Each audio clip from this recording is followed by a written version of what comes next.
Welcome back to the Black Table here on the Black Star Network. This is our weekly hour devoted to exploring ideas and subjects of special importance to people of African descent and to everyone working to build a better society.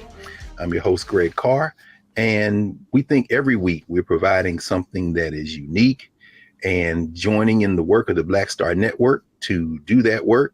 But today we have something that is singularly unique. We are joined by the founder and the chief executive officer of the Black Star Network in order to discuss his latest book, White Fear, How the Browning of America is Making White Folks Lose Their Mind. And that would be none other than Roland S. Martin. This is the brother who we all know well, award-winning host, managing editor of Roland Martin Unfiltered, the founder of the Black Star Network, the OTC Network, a daily commentator in a range of media, including iHeartMedia, is heard all over the country and, in fact, all over the world. A commentator in white media, whether it be ABC, MSNBC, BBC. We met in the wake of his public service. He's always everywhere, all the time, and we could talk about a lot of things. I'm just going to mention one other thing because I know he's ran to talk about this book. He's a member of the Texas A&M University Journalist Ring of Honor, an inductee to the National Association of Black Journalists Hall of Fame. And in 2022, he was nominated and became a fellow of the Society of Professional Journalists. I should also mention that he is a professor, has been a scholar in residence at Fisk University, soon to be joined by Talladega University, has spoken at a number of HBCUs, including many commencements. And of course, he is a member of Alpha Phi Alpha, the oldest and the coldest. Welcome to your network and to Brother Roland Martin. How are you, brother? I'm all good, all good. Glad to be here. Let's get it. We are happy, no question. And I know that was a long introduction, but I tell you what, man, this book, White Fear, in a very succinct way, you have captured so much of what is going on today, and you put it all in historical context. I believe, as you always said, it was Maya Angelou that said that you are a natural teacher. Yep. And this book is a teaching text, brother. So if you don't mind, maybe we can start with this, because you're constantly processing, and we'll talk a little bit later about how you deconstruct major issues for folk on a daily basis. What was your process in writing this book? Well, it was interesting because Jan Miller is literary agent. I met her at an Emmett Smith golf tournament. They actually sat me next to her, and we were just talking. And Jan has represented Joel Osteen, Bishop T.D. Jakes, Dr. Phil, Cicely Tyson. I mean, she's like represented some major people. And so we're just sitting at the table, we were talking, and she asked me, like 2 or 3 ideas, and she's like, "Oh my God, I love all of those." She says, "I want to represent you." And I was like, I'd already published 5 books myself. So I didn't necessarily feel as if I needed a literary agent. I didn't care about the publishing world. I didn't care about their validation. I didn't need them to say yes or no to, we're going to publish this, because I could do it my damn self. And I was like, all right, cool. And so for like 3 years, Jan kept going, "Roland, when are you going to get me something?" And I told her, I was so busy. I was just too many things that were going on. And I'm like, I need somebody who can just do this for me. And I can't.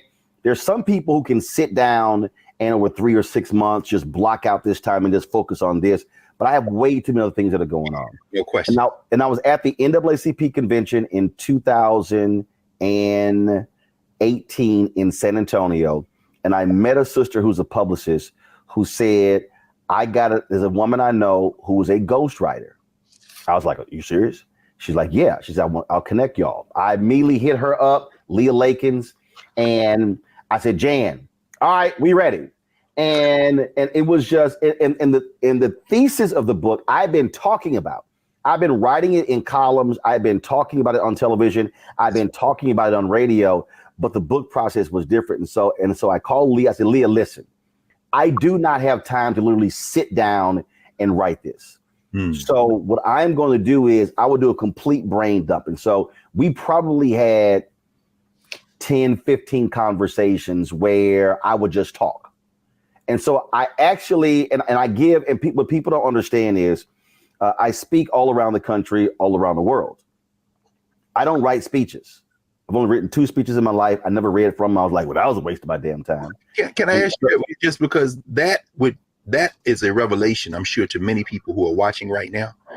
I think about the great jazz musicians and how they didn't compose every note. They will lay out the charts, and then every night they say, Sonny Rollins, you go see him 5 nights in a row, it's going to be 5 different concerts. Yes. When you hear you speak, it is well organized, it's laid out, you have the theses, the punctuation points, but you're saying that is, where does that come from then if you're not writing it down, Roland? There's no, like, okay, when I say I don't write it down, there is no outline. Mm-hmm. Oh, you don't even have a chart in your mind. No. There are no notes. There's literally none of that. If this was rap, it's completely freestyle. There literally is no, there's none of that. And so what I do. I suspect that Leah Lakins did a substantial amount of work, but this book is in your voice and it is organized in the logic that you speak. So I don't know how much work she had to do. Right. That's how it was done. So literally, that's why it was funny when I had to do the Audible version.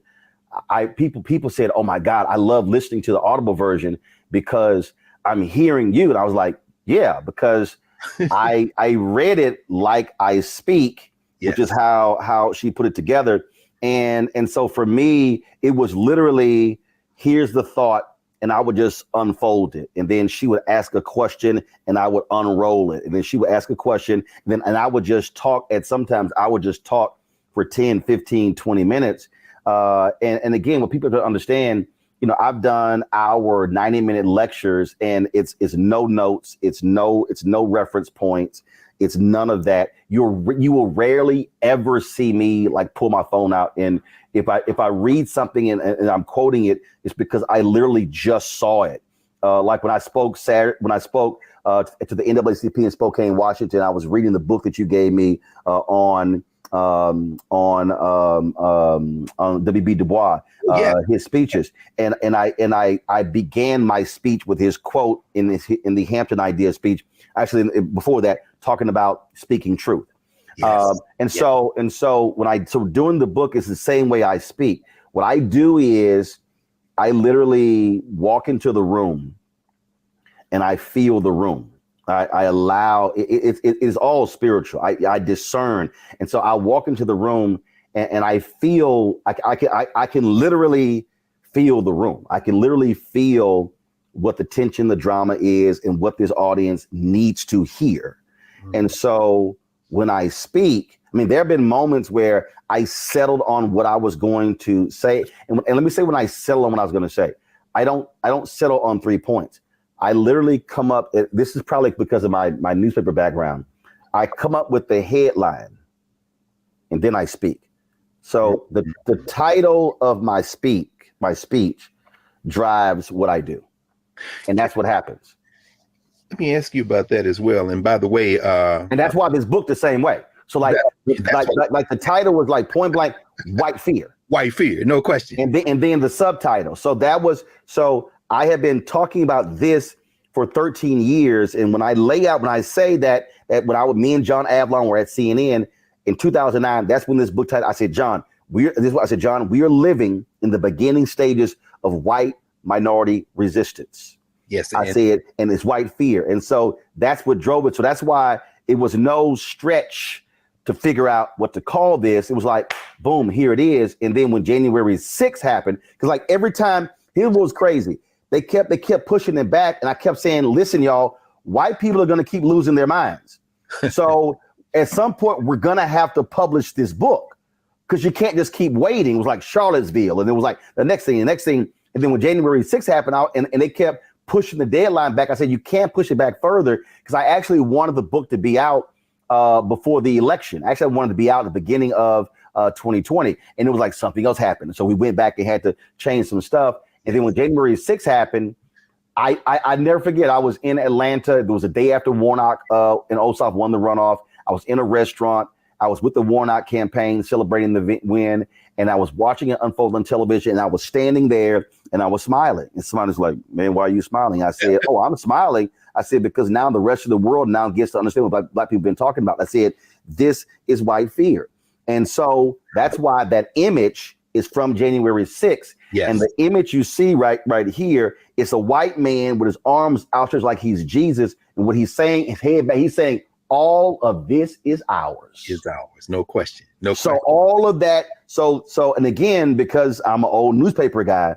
So for me, the image and the headline and the subhead, they all have to flow together. So when you see it, you know exactly what I'm talking about. And maybe we can pick this up after the first break, but I do want to ask you now, maybe you can get a minute or two on this. You pioneered the use of the word lie in broadcast media. I remember when you were at TV1, you saying, yeah, they won't call him a lie, won't call him that. Now you pick up the New York Times, the Washington Post, the word lie around Donald Trump. So my question really is, as white fear has this book emerged, what changed, Roland? What changed? Oh, and what changed was the one saying it. They could not. They could look. The default of mainstream white media is to give people the benefit of the doubt. It's to speak in these non-human, we don't want to, we don't want to, shade it. We don't want to take sides. No. Truth is truth. I mean, again, let me just, it just resonated. And this is real simple. This is literally what Du Bois said. For in the world, this alone is necessary. That if a man speak and act, he speak and act the truth and not a lie. Yes, sir. Yes. That's from the Hampton Ideas speech, 1906. Yes, sir. That's succinct. And so the problem is mainstream white media does not want to apply real life. If I came home at 2 a.m., my daddy, son, where you been? Right. Now I can sit here. My daddy is not going to say, son, you're stretching the truth. He's not going to say, that's a misconception that you are providing to me. He's going to say, why your ass lying? Why you lying? So mainstream media is like, well, no. In order for us to call it a lie, yes, we have to know the intent of the person saying it. We have to know their intent. No, if I came home at 2 a.m., my intent is to lie so I don't get my ass whooped. Yes. So daddy know the intent because I'm trying to come up with something to explain why I rolled in at 2 a.m. when I was supposed to be home by midnight. So you call a thing a thing. You call a lie a lie. Yes, sir. Well, we're going to pick up with that right after the break. We are here with the founder and the CEO of the Black Star Network, Roland Martin, who just quoted his father, Reginald Martin Sr., who I know is watching this as we speak. We will come back on the other side of the break here at the Black Table. Back in a moment.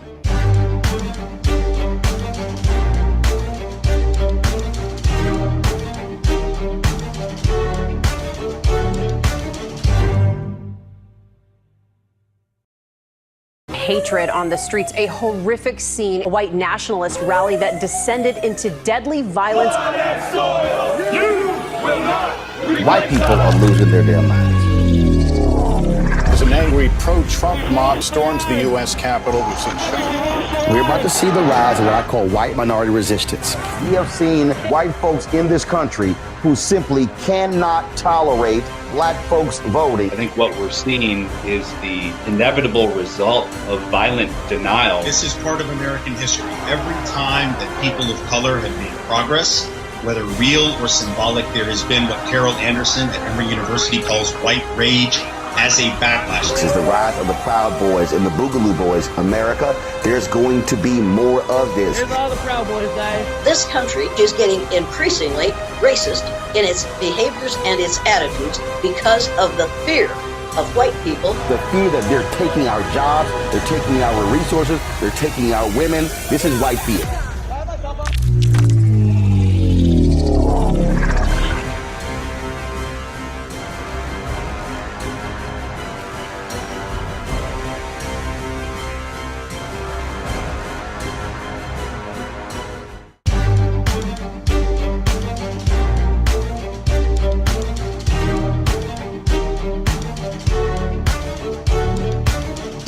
Welcome back to the Black Table here on the Black Star Network. We're joined by the founder and CEO of the Black Star Network, Roland Martin, author of White Fear. And when we left, Roland, you were quoting your father saying you don't call a lie a lie, and you were quoting our frat brother W.E.B. Du Bois. And you know, it occurred to me as you were talking, and I hadn't made this connection, that like Du Bois, in the education of Black people, speeches before historically Black colleges, White Fear is really driven by a voice that you have been honing and crafting now for decades. And in that Hampton Idea speech that he gave in 1906, he talks about the great fear. So here we are a century and almost 2 decades later, and you're talking about the great fear. What is White Fear, Ro? It's real simple. And that is, this has been theirs from the beginning, from the start. That scene, I love it. Every time I play it, I get in trouble because YouTube, they block it. But that great scene from The Good Shepherd, it's real clear. I mean, they say it. This scene between Joe Pesci and Matt Damon is a wasp, and Joe Pesci is a mobster, and they're going to him for the purpose of trying to kill Castro. The movie was directed by Robert De Niro. Also stars Angelina Jolie. And Joe Pesci's characters, he said, let me ask you something. He said, we Italians got our family. The Irish got this. He said, the Catholics got this. He said, now we got the mean. He said, even the N-words, they've got their music. What do you people have? And without even looking up, Matt Damon says, we have the United States of America. The rest of you are just visiting. So White Fear is, this is ours. We ain't giving this up. So now all of a sudden, we are becoming the America, the melting pot. We are becoming that nation. See, and so the fear is, wait a minute, hold up. Y'all are now trying to redefine what it means to be an American? Yes, because to be an American has been white, Anglo-Saxon, Protestant. Yes. Now all of a sudden, they now have to now factor in, because now we are elected to office. We now are CEOs. We now are owners. We now have opinions. We now are not fully subjugated to their control. So we now are in advertising. We're now in media. We now are writing columns. We now are show hosts. So they no longer get to control the narrative. And so the fear is that of redefining what it means to be American. The fear is, hold up, we got to share power. We got to share money. We got to share. Whoa. King talks about that in Where Do We Go From Here, Chaos or Community? Yes. Where he literally says white America is not prepared for it. They simply are wholly unprepared and wholly uneducated in dealing with this. And so I lay out in every point in history when we've had Black success, it's followed by white backlash, because the fear is they're taking our jobs. They're taking our resources. They're taking what is ours. They're taking our land. They're taking our women. They're taking our culture. And that's the natural every single time something happens. And so it's in the data. It's in the polling data. It's in the research. And so this thing started when I said this poll that was taken, the question was asked, are you optimistic about the future of America for your children? Every group said, a majority said yes, except white Americans. September 2016, the question was asked, are you optimistic about the future of America economically for the next 10 years? Black people, lowest wealth, highest optimism. That's an oxymoron. Latinos, second lowest wealth, second highest optimism. White people, by far largest wealth, lowest optimism. And so you then have to now go the second, the third, the fourth, and fifth layer to go, hold up. Why is that? Because at every step of the way, they have been conditioned that if we now are getting something, Black, Latino, Asian, Native American, that means they are losing what they haven't had to confront, which is now the issue. Yes. It's now population decline. The white death rate is higher in about 15 states than white birth rate. So y'all we losing. No, y'all dying. That's right. Well, and you're not repopulating. Well, that's what I want to ask you about, Roland. It's very interesting. I mean, 4 sections, elegantly framed, very direct. 4 sections, 3 chapters, section 1, 3 chapters, section 2, 2 chapters each, sections 3 and 4. Data-driven, history-driven, metaphor-driven.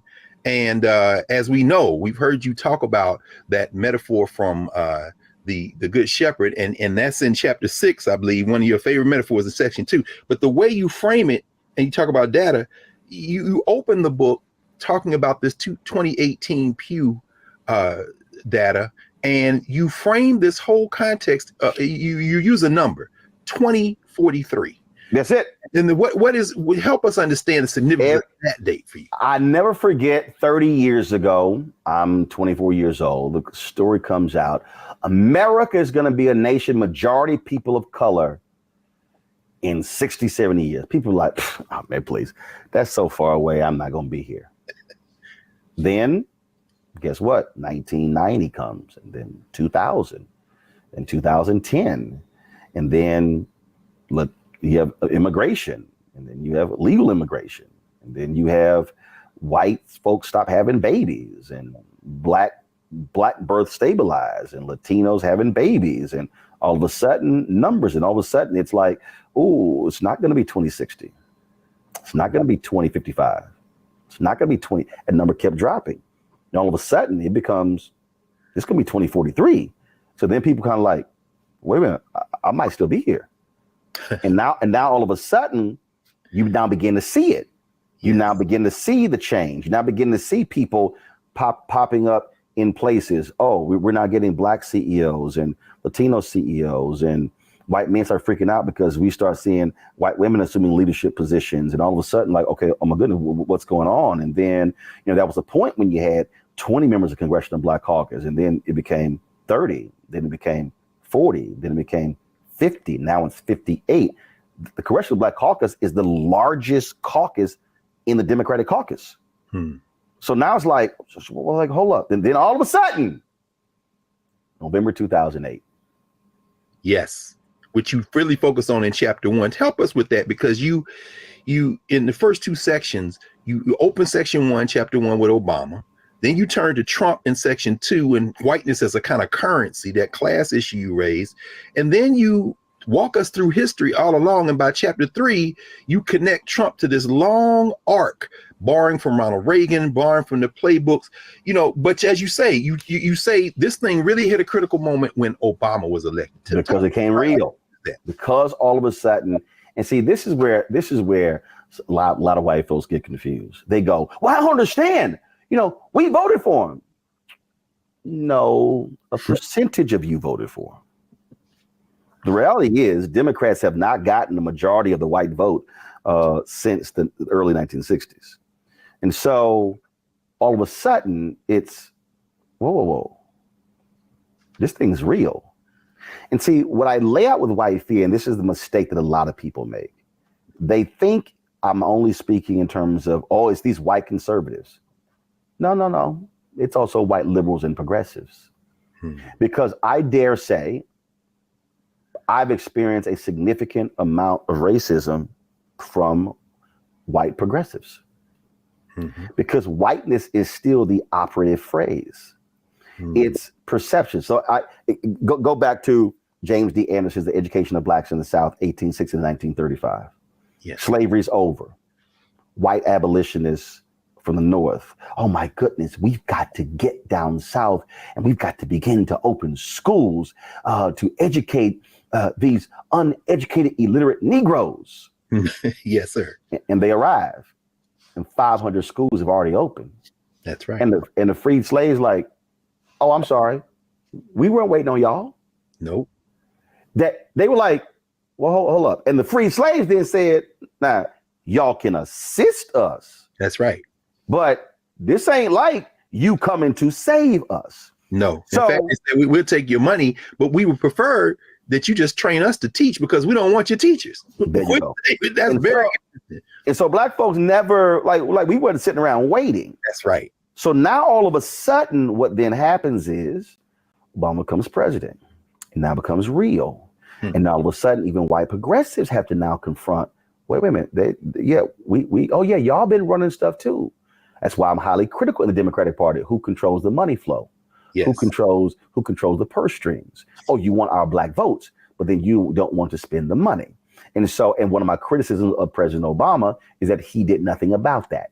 And he allowed that system to actually even get worse because what he did was, because he was black, he did not need the political infrastructure, the sophisticated political infrastructure that's put in place by Reverend Jesse Jackson Sr., Ron Brown, late Dr. Ron Walters, Harold Ickes, and others. And so because he didn't need it, he decimated it, not realizing that he was hurting black candidates during his presidency and after him, because that system that was created, that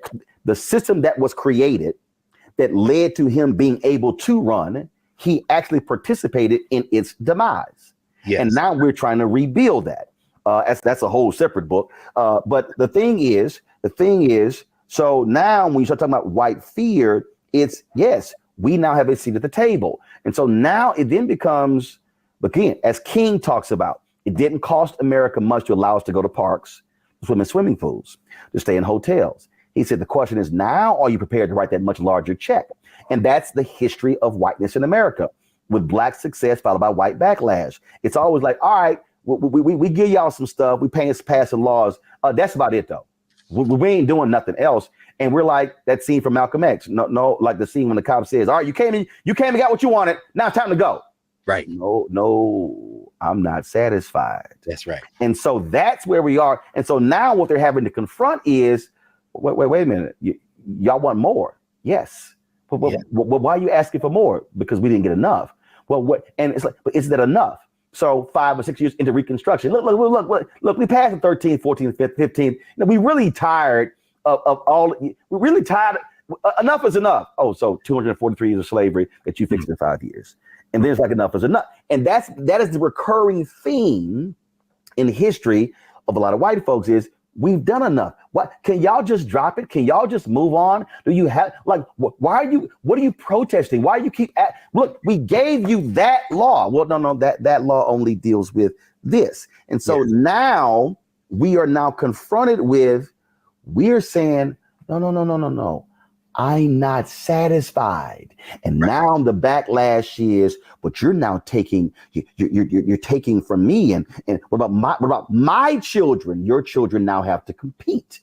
Because before you could just make the phone call and your kids got the job. Now you got to compete against that well-educated sister and that well-educated brother and that well-educated Latina and a well-educated Asian. Now it's like, well, hold up, wait a minute, hold up now, because we had to ourselves, and before all we had to do was compete against these poor white folks. And now it's like, what are y'all doing? Yes, you now are going to have to compete. And then now we are state controllers, and now we are requiring diversity standards if you want to participate in private equity. And now we are city treasurers, and because now, why did I mention those two? That's money.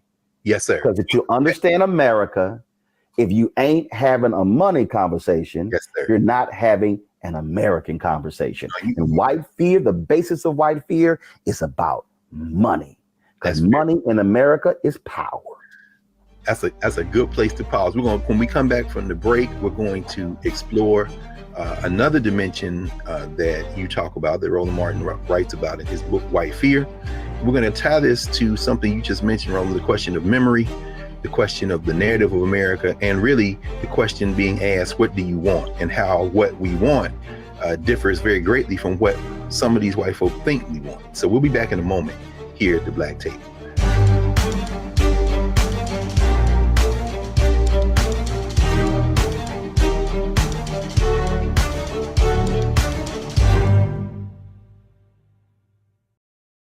When you talk about blackness and what happens in black culture, we're about covering these things that matter to us, speaking to our issues and concerns. This is a genuine people-powered movement. There's a lot of stuff that we're not getting. You get it, and you spread the word. We wish to plead our own cause. Too long have others spoken for us. We cannot tell our own story if we can't pay for it. This is about covering us. Invest in black-owned media. Your dollars matter. We don't have to keep asking them to cover our stuff. So please support us in what we do, folks. We want to hit 2,000 people, $50 this month, raise $100,000. We're behind 100,000, so we want to hit that. Y'all money makes this possible. Check some money orders. Go to P.O. Box 57196, Washington, D.C. 20037-0196. The Cash App is $RM Unfiltered. PayPal is R Martin Unfiltered. Venmo is RM Unfiltered. Zelle is Roland at RolandSMartin.com.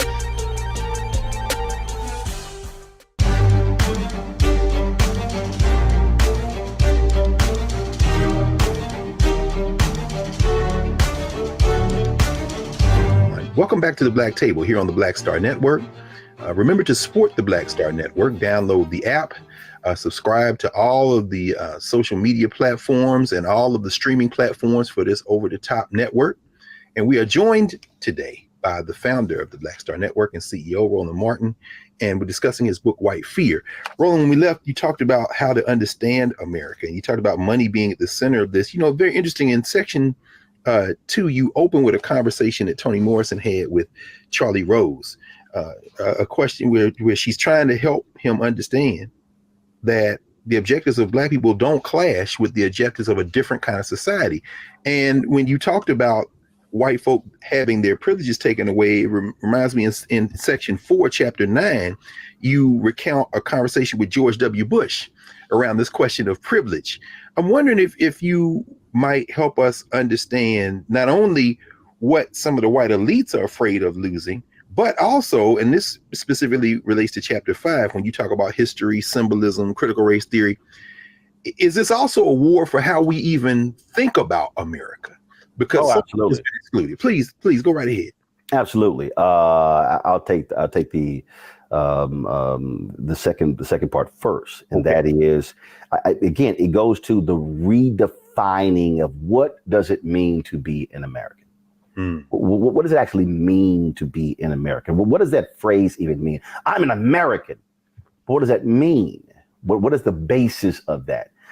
In his book, I Never Had It Made, Jackie Robinson talks about why he stopped doing the Pledge of Allegiance and saluting the flag and standing for the Star Spangled Banner, because he's like, I know what I endured. I know what you're thinking. And he said, if even one African-American doesn't have it made, then I never had it made. And so what Jackie is talking about is the Black collective. What Jackie is saying is, don't talk about how Jackie Robinson has prospered.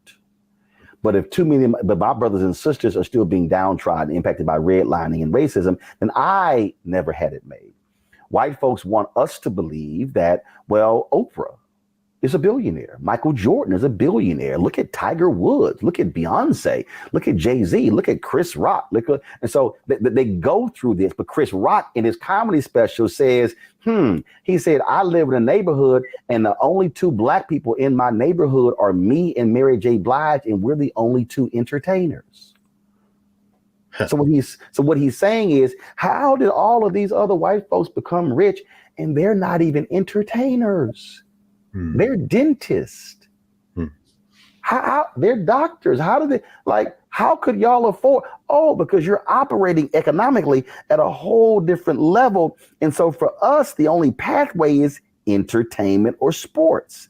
Yeah. And so when you start breaking that down, you start understanding how then we're then viewed. Now what we're saying is, no, we want to be like y'all. We want to be a 7-figure dentist. We want to be a 7-figure architect. We want to be a 7-figure engineer. We want same thing. Why do we have to? Because see, if you're telling us that we only have to play sports and sing and dance in order to enjoy the American dream, what you're really saying is, I still need you to be 21st century mandingos and perform for us. Yes. And how does that, it's interesting, Roland, as you raise that, because one of the things that you really carry as a theme throughout the book is Black institution building and self-determination. Completely. In the chapter on history, symbolism, and the kind of theft of our memory, you talk about the role of the Black press. And of course, Black Star Network being another example of independent institution. And you're always bringing it. I saw a couple of your interns at this Center for Journalism and Democracy, the Nicole Hannah-Jones opening. Your name was raised several times, including by your interns who were there. You employ a lot of HBCU interns. And you also talk about in the chapter on education, the importance of HBCUs. I mean, how important is the value of independent, Black-owned, Black-run institutions in this work? So I go back to I keep referencing this because I do believe among the 1,000+ books I have that where do we go from here? Chaos or community is in the top 3 of all books that I have. I cannot stress enough. I know I've sold more copies of this book than the King Children. I mention this in speeches, in lectures, everywhere. Because there's a portion in that book where King says that there are 4 institutions that are prime position to liberate Black people. He uses the word liberate. He says the Negro Church, the Negro Press, Negro fraternities and sororities, and Negro professional and business organizations. He's talking about infrastructure.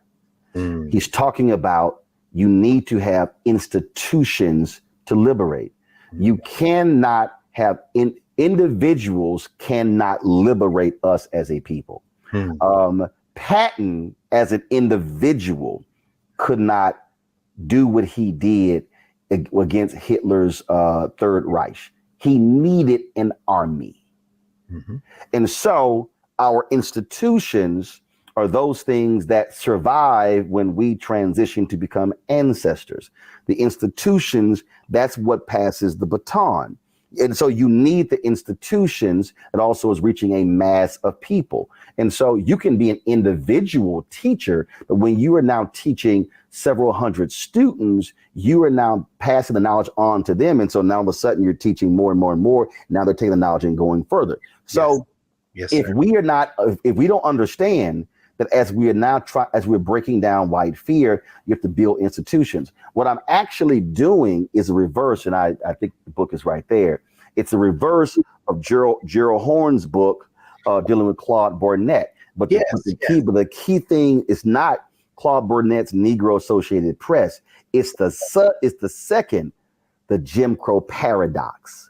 Because as Gerald Horne lays out, the Jim Crow paradox is when we were breaking down institutions, but as Horne we're putting a nail in our own coffin because we were fighting white supremacy, fighting Jim Crow. But while we were doing that, we were ending our institutions. I invoked Jackie Robinson a little bit earlier. And so when people talk about, Jackie Robinson made the major leagues, no, it was only called the major leagues because white folks had more money.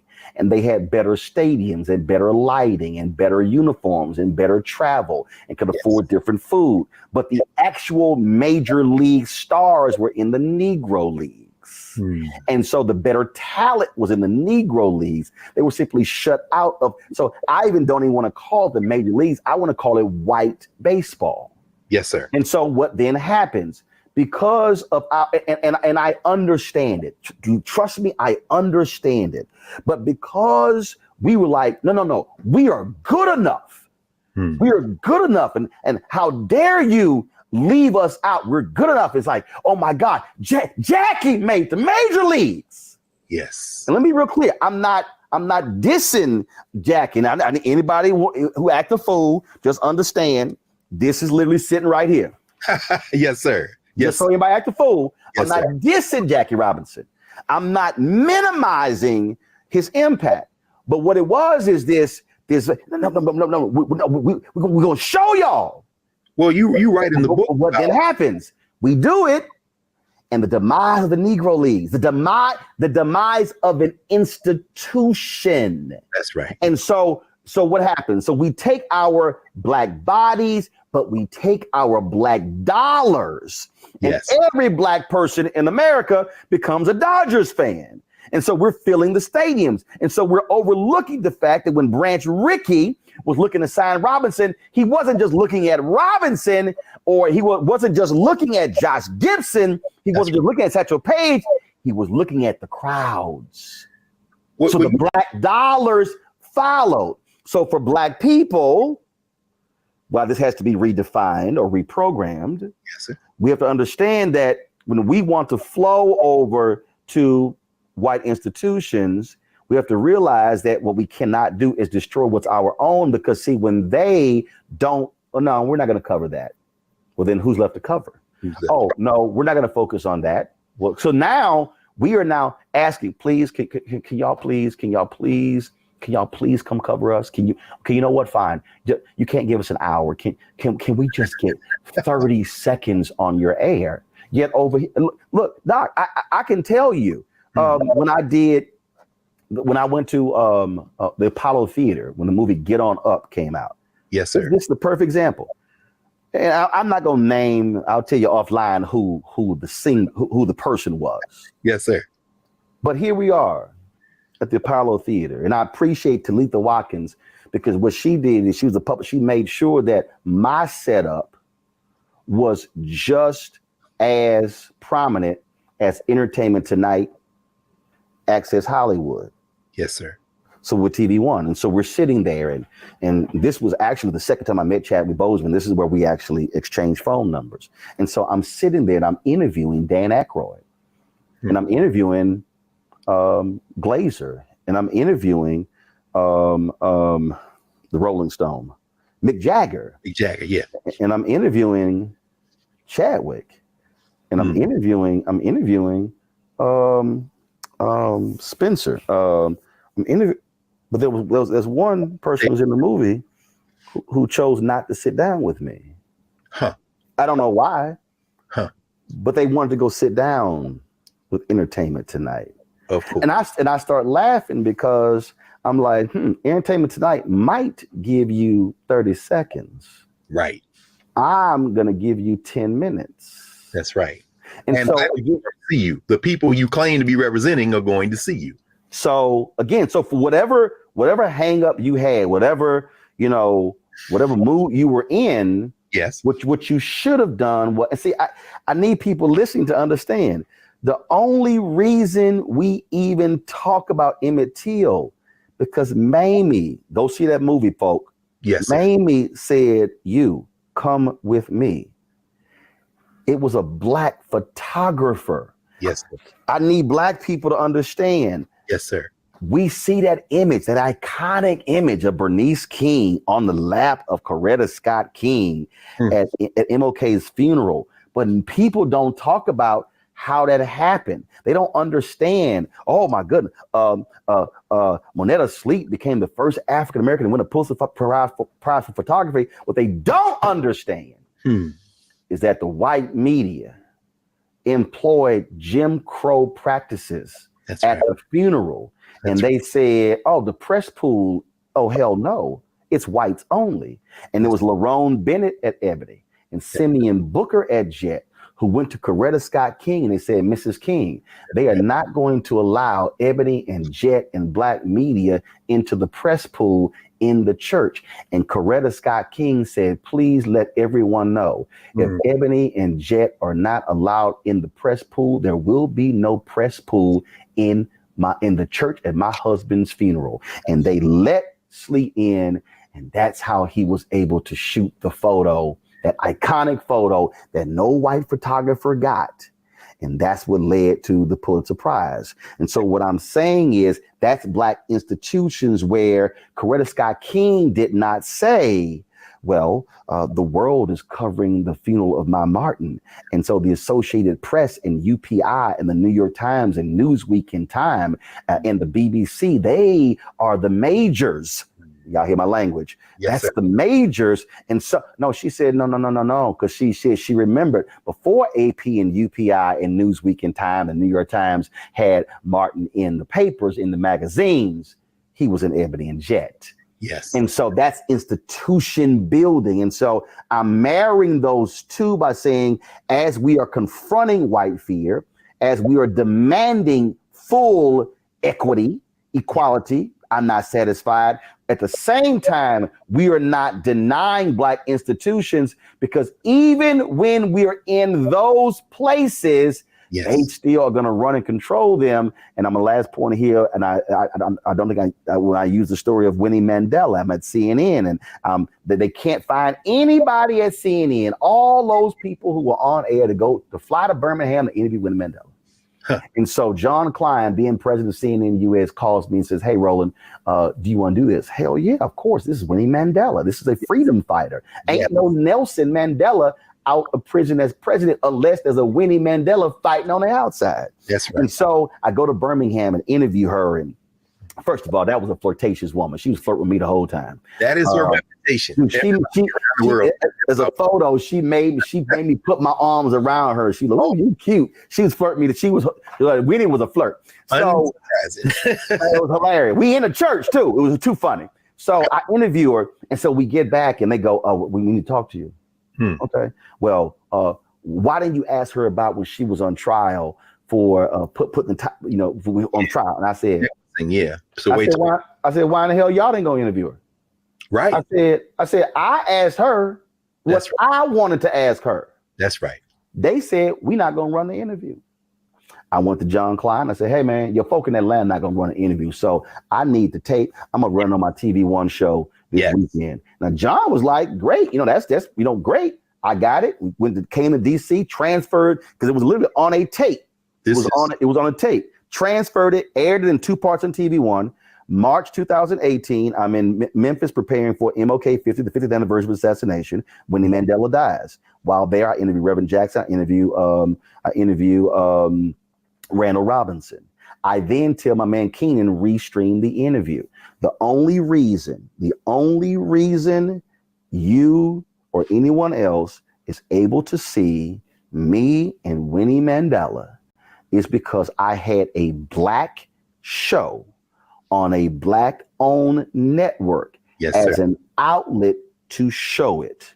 Yes, sir. That's why I'm talking about we have to be, as we're still breaking down Jim Crow and breaking down this white fear. We cannot forego our Black institutions because they are the ones that are always there with us when we are, because they also are the impetus for fighting and the organs for putting pressure on the white institutions. You cannot have Black institutions that are crumbling while you're trying to break down another system. Absolutely. Absolutely. Thank you for walking us through that, Roland. The importance of institutions and also teaching other lessons, such as the importance of owning your material, intellectual property. A lot of lessons being taught today at the Black Table. We're going to come back in a moment with our founder and CEO of the Black Star Network, Roland Martin, discussing his book, White Fear, How the Browning of America is Making White Folks Lose Their Minds, here at the Black Table on the Black Star Network. Back in a moment.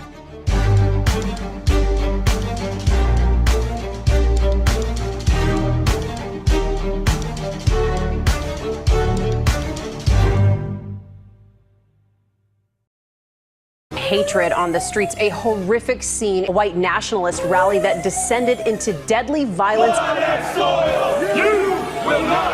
White people are losing their damn minds. As an angry pro-Trump mob storms the U.S. Capitol, we've seen shooting.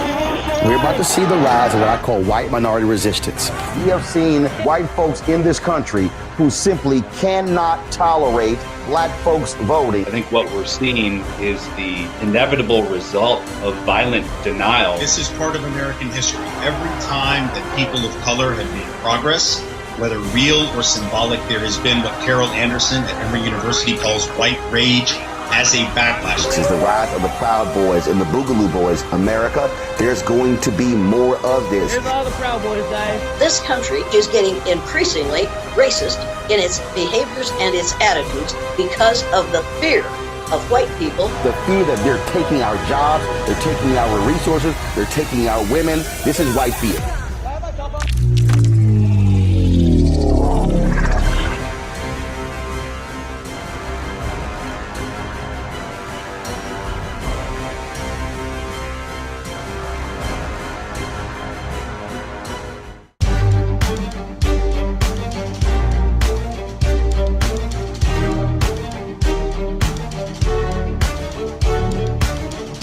Welcome back to the Black Table here on the Black Star Network.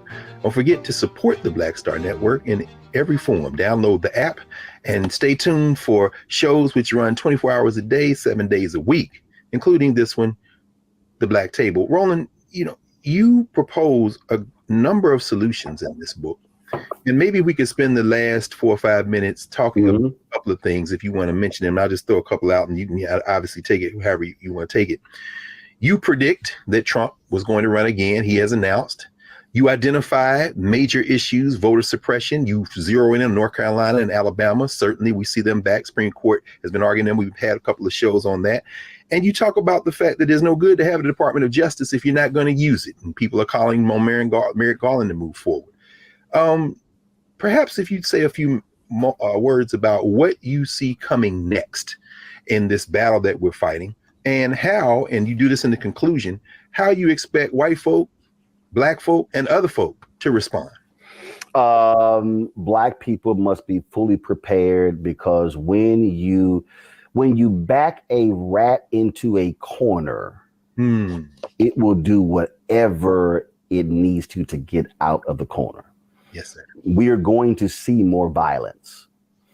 We're going to see more vitriol, because as each day passes, it is a nail in that coffin. What we also must confront, and this is where I'm going to have our Latino / Hispanic brothers and sisters are going to have to aggressively confront the racism, the classism that comes from many of their countries where they have a negative view of black people. We're going to have to deal with white Hispanics identifying with whiteness in America, so therefore aligning with white nationalism.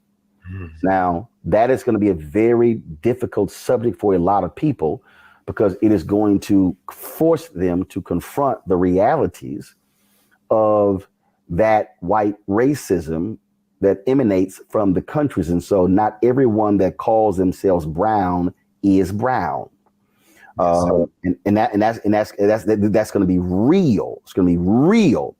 And so what also is going to be happening is you're going to see, again, folks are going to fight back, which means that when you are in a war, you must be on war footing. You must be preparing for war, which is why I say we need to be fortifying our children educationally. What we cannot do is be in a war, and then all of a sudden we are approaching 2043 and the demographic numbers are changing, and our education levels are are abysmal. We've got to ensure that our kids are up to par. I want us to return to that day of educational fervor that existed post slavery, that existed during Jim Crow, when you had black families that had 20 kids and mama and daddy never got past the 3rd grade, but all 20 kids graduated from college. Like what was that? But you had and black people, and they never made more than $10,000. They were broke, but they said, no. Y'all going to see, it was a fervor. Yes, I need that to happen.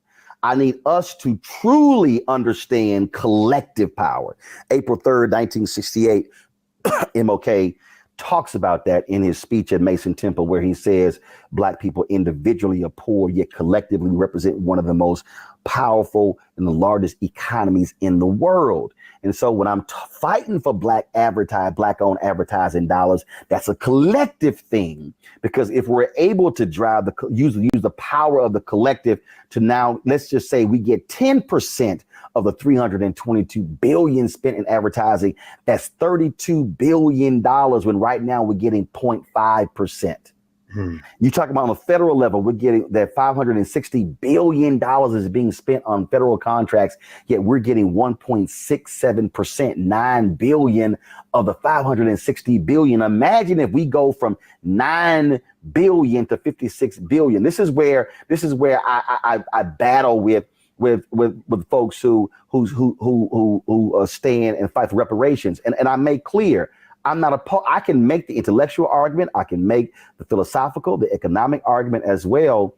But what I'm also looking at is who's fighting for the existing money versus the hypothetical money. Yes, sir. See, so I'm like, yo, fight, you do what you do. Yes. But somebody over here has to be applying pressure to the system and say, no, it's $560 billion right now the federal government is spending. Yes, sir. Where's our fair share? Where's our fair share in advertising? Where's our fair share in the states, in the county, in the city, in the school district? And what? See, again, it's understanding when you're in a war, you don't fight on one front. You got multiple fronts happening in a war, and everybody forgets. I'm gonna go back to Patton. Patton wasn't the only 3-star general who became a 4-star. No, that sir. was Bradley. That was Eisenhower. See, you had multiple generals leading different battles because they were trying to win a war. Yes, we want to act like there's only one front. No. Go do you. And I'm not going to go do you, but over here, this is the front that I'm fighting. So that's what I need people to understand what we're doing, where we're trying to go, and what is required. And I need white people. I need white people to be listening to Jane Elliott and Tim Wise and confronting their whiteness in church, in their families. They have work to do. It's not just on us. King said, I'm leading my people into a burning house. Well, guess what? We can't always be the firefighter because sometimes we're not at that house when it's burning. Yes, sir. We need white folks to step up, and that's why I also call to challenge people. You've got to do something. You've got to be an active participant in this thing because we're not going back. They can get every red hat they want to, holler, make America great again. You can look at every survey they talk about. The optimum period was the 1950s. Well, it wasn't optimum for us. It was for y'all. Yes. So we ain't going back to that. This is now the redefining of America. And now that we're going to have to confront what that means, it's war. Absolutely. And we have to be prepared for this educationally, philosophically, spiritually, morally, on every front. Absolutely. Well, I mean, thank you for joining us and for this book, which seems to capture an entire career, an ongoing work of insight. And so White Fear has given us a roadmap to what we have to confront and how to confront it. We want to thank you for spending some time with us here at the Black Table on your Black Star Network. So we appreciate that, brother. Thank you so much. Appreciate it. Of course, Brad. Appreciate you, man. We'll be back in a moment to clear the table and prepare for our next session at the Black Table.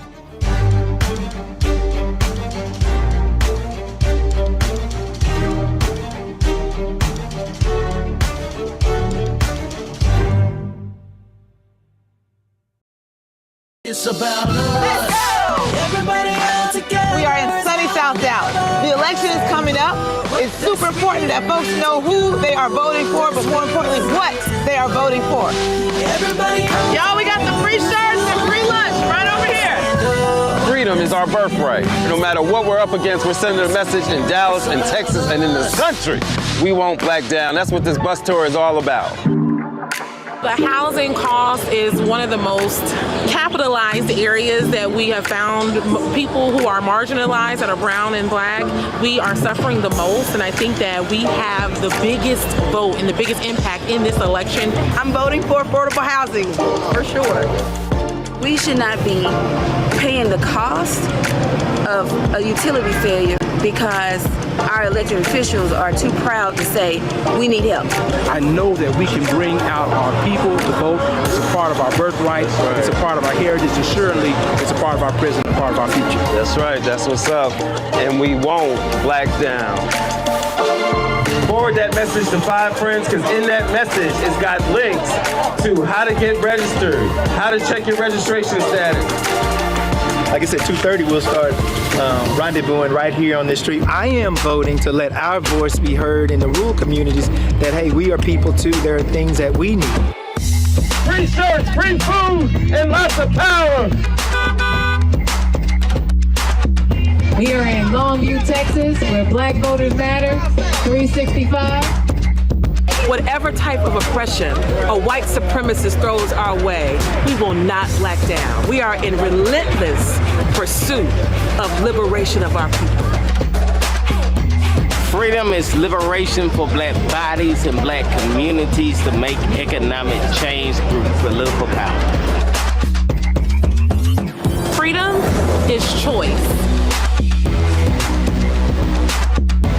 We won't black down. We won't black down. We won't black down, y'all. We won't black down. We won't black down. We won't black down.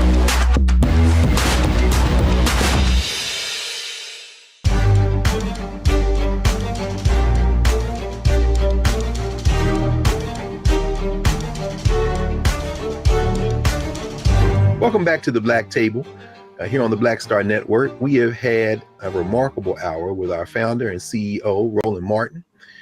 Certainly now you see why the Black Star Network is important if you didn't know before.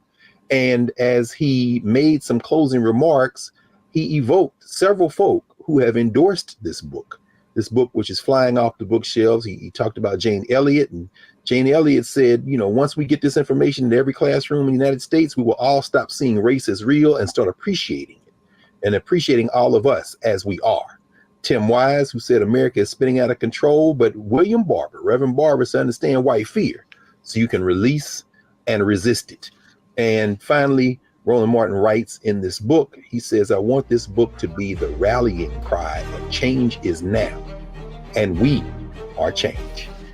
So with that in mind and that ringing in our ears, if you haven't downloaded the Black Star Network app, please do so. Share, tell folk globally, because this network is on the march and you understand the importance of Black-owned, Black-controlled media that is truth-telling. Thank you, Roland, for being with us here on the Black Star Network and the Black Table, and we'll be back next week.